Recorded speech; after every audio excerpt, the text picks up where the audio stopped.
whether you like the idea or not, there's a funding piece that was absent from that, and that's what we need to focus the argument on. Got it. All right. Anything else under funding?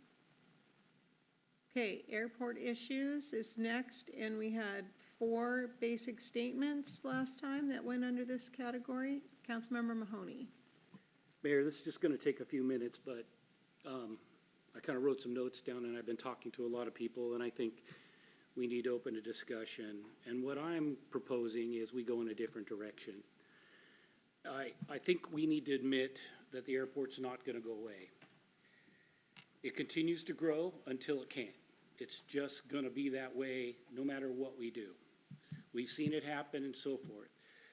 The legislators that are at the state level, let's face it, nobody has a stomach for a second airport. We were one of the drivers to try. A couple committees shot down, or they manipulate them or load them or whatever. It just doesn't happen. It's a reality. You know, 30 years ago, our legislators, when the third runway was coming in, had an opportunity to site a second airport. It takes 20 to 25 years through the infrastructure and everything to get another airport. The past legislation, when they did this and they had the committees and shipped around, already put it back another 5. The fact is they want to keep their jobs. They don't want to do what's right for the greater good of the community, and we do need a second airport. It's not an immediate help, but it would be a long-range one. And we'd be much different had they done it then. We've got issues with port packages and noise abatement and, you know, in buildings and houses, right? We've got a lot of people, science says the area around the airport has health issues, higher than other demographics and regionality and areas, right?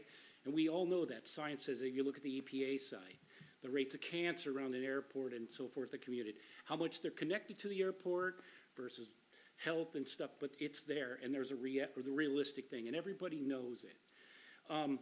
There's like I mentioned before, the siting of a second airport isn't going to happen until we absolutely have to. We can't dismiss, all of us live in the community, the negative impacts we impact every day with noise and possible pollution. And the biggest thing is, with a port package or health or whatever, there's not money for it. There just isn't. So I've been floating an idea with a few people, talking around, and then kind of the clincher was at the Part 150 meeting, Senator Orwell and I had a quick conversation. And she had a similar idea, but she hadn't expanded to the level I think so. I'm more like, we can pay for noise machines, and we can pay for air quality machines, and we can fight this and we can fight that. And I'm not sure we can win any of those. But here's what's realistic. I propose something different, and it's not going to be a short-term legislative agenda. It's a long-term, and we're going to need to get other cities and counties and so forth on board. But I'm proposing a negative impact airport usage fee statewide. This would be something like $2, $3, $5 per ticket of any passenger using a commercial airline or airport that is assessed into an account. Say a third of it, I don't know what the ratios are, but I'm going to talk hypothetically. Say a third of it goes to like port package and noise abatement issues in the homes that can't be funded currently. And this isn't new taxes that they have to create. This is a usage fee that directly pays for the negative impacts we get as a community. I know King County has been as Tina told, or Senator Orwell told me, they've been looking to put a facility in the South King County near the airport because of the health issues, right? This is a way to pay for that the county doesn't have to come up with the money for.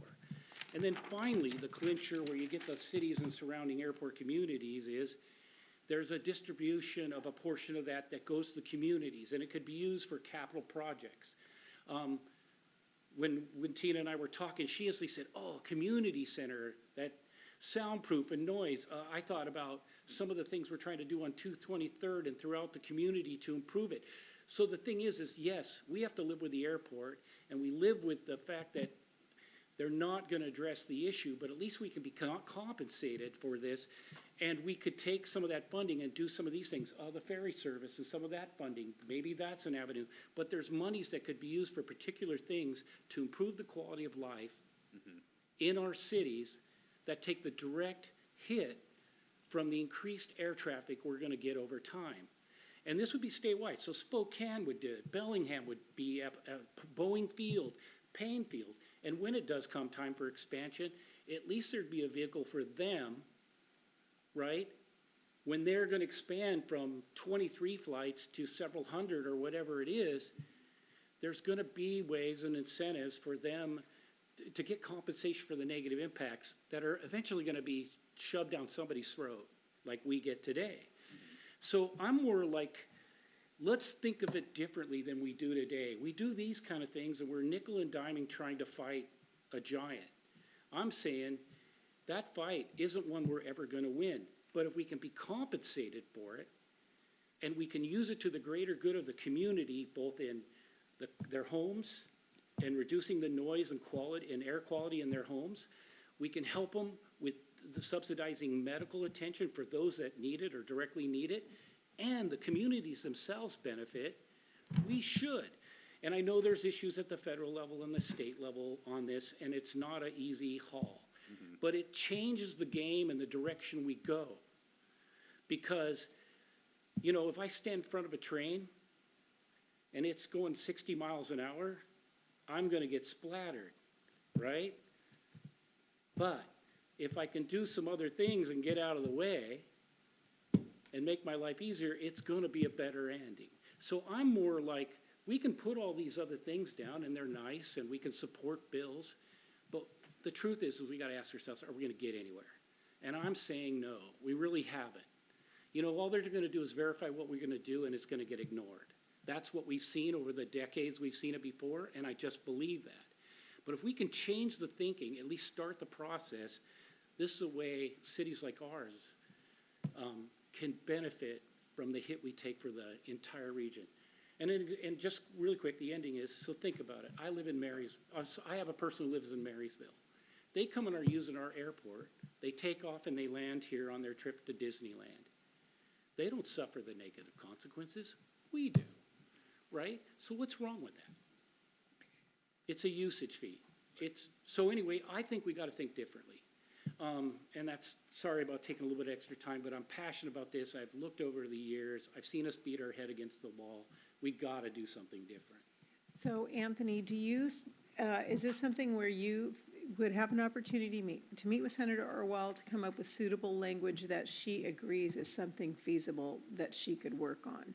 In other words, could you get a phrase from her that's legitimate? When we've talked about usage fees before, or that there's a conversation about legality or ability to do it. So not to enter into that conversation, just do you think that when this comes back that you would have an opportunity between now and then to visit with Senator Orwell to come up with a sentence or two in this regard? Very likely. Okay.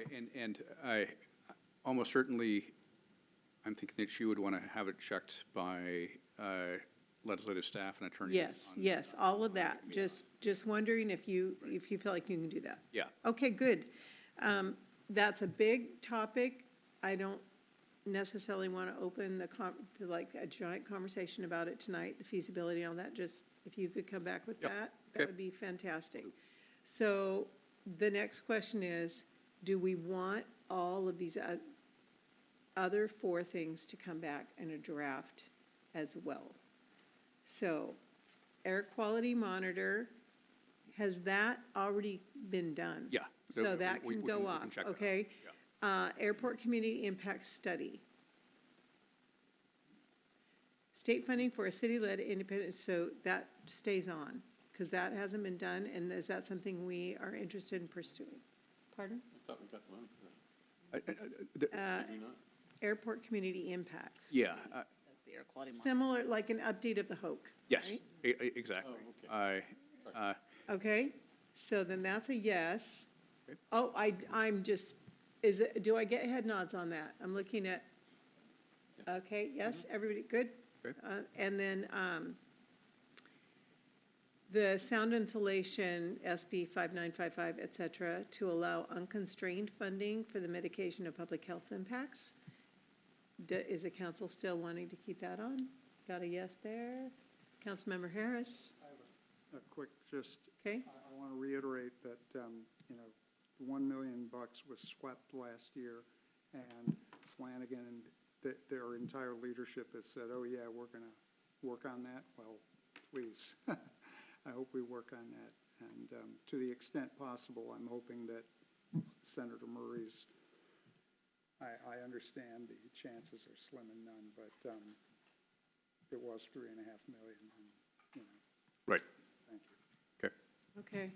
And then the last one, just before we even entertain that, I wonder if this should be on a state legislative priorities list as the start, really, as the airport community's message to our federal government. So I don't know if that, whether, no matter how we feel about that one way or the other, should that stay on this? START now has two different priority sheets, one for the state and one for the feds. And so this one, it doesn't say it, but it should be only the state on this one. Oh, right. I would like to open on this. I'm 50-50 on that. Yeah. Because when I went down to advocate last year, the port used our collaboration against us in public testimony to convince the committee to not be in favor of the things we were asking for. And, you know, they can present a case as much as they want. And I'm not saying we shouldn't participate in START. I think it sends a mixed message if the port is going to use their collaborative position in testimony against the things that we're testifying for. So I wouldn't get heartache if we took this off. Councilmember Harris.